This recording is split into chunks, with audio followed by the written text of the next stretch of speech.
বিসমিল্লাহির রহমানির রহিম। ইন্নালহামদুলিল্লাহি ওয়াসসালাতু ওয়াসসালামু আলা রাসূলিল্লাহি ওয়া আলা আলিহি ওয়া সাহবিহি ওয়া সাল্লামা তাসলিমান কাসিরান মাজিদান ইলাই ইয়াউমুদ্দিন, আম্মা বাদ। আসসালামু আলাইকুম ওয়া রাহমাতুল্লাহি ওয়া বারাকাতুহু।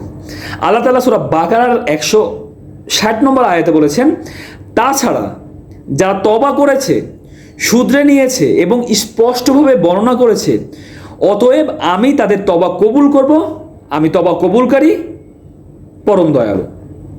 আল্লাহ তাআলা এই 160 নম্বর আয়াতে এটা কেন বলেছেন, এটা জানতে হলে আপনাকে 159 নম্বর আয়াতটি দেখতে হবে। এখানে কি বলা হয়েছে যে নিশ্চয় যারা সুস্পষ্ট নিদর্শনসমূহ গোপন করে বা হিদায়েত গোপন করে বা আল্লাহ যা নাজিল করেছেন, আল্লাহ সুস্পষ্ট হিদায়েত নিদর্শনসমূহ যারা গোপন করে এবং যারা আল্লাহ যা নাজিল করেছেন যে কিতাবগুলো তাতে যা বলা আছে তা গোপন করে, তার উপরে আল্লাহর লানত এবং লানতকারীরাও তাদের উপর লানত করবে।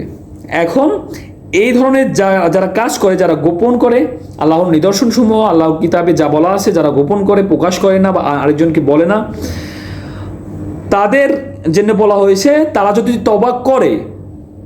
তওবা করে আল্লাহর কাছে মাপ চায়, নিজেকে যদি শুধরে নেয় এবং তারা গোপন করেছিল তা যদি সুস্পষ্টভাবে বর্ণনা করে, আবার অতএব আল্লাহ তওবা কবুল করবেন, আল্লাহ তওবা কবুলকারী, পরম দয়ালু।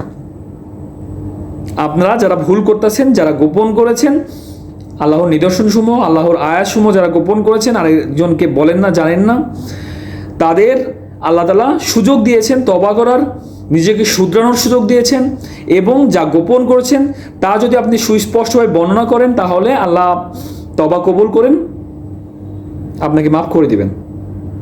তো সবাইকে বোঝার মতো তৌফিক দান করুক এবং আল্লাহ তাআলা যা আমাদের কাছে রাসূলের মাধ্যমে পাঠিয়েছেন তা গ্রহণ করা এবং তার উপরে আমল করা তৌফিক দান করুক এবং আমাদেরকে, শুধু আমাকে না, আমাদের সবাইকে 5 ওয়াক্ত নামাজ পড়ার তৌফিক দান করুক, আমিন।